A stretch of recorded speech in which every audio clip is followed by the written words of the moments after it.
let's talk about texture. I think if a piece of graphic design is simple and minimal, that's when you should think about texture.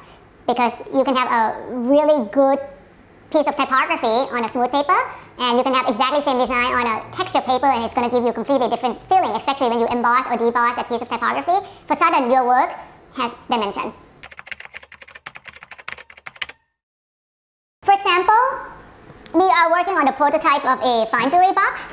If you look at the file of this, it's really simple, typography on a white background. But the printed piece looks luxurious because we use leather-like paper to communicate the elevated brand. And then instead of a simple foil stamp, we use texture foil to create this illusion of metal in jewelry design. So this is an example of good use of texture.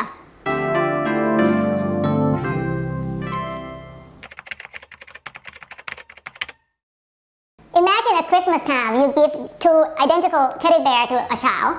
One is the smooth teddy, and the other one is like fluffy, very soft teddy.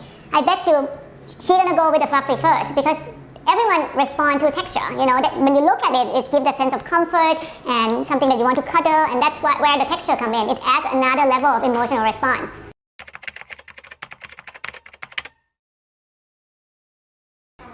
The common mistake is start designing stuff in the computer and working on the graphic design part without looking at the material, especially for the packaging. You want to look at the swatch book first, right? And look at the kind of material and the feeling that you draw into. So for example, I want something plastic-like and very smooth, I might pick pike. And then you go from there. Like what kind of design that would look good in this material? So we think about paper as a material to enhance our design. And we start with texture, and we start with the paper first before we even design anything.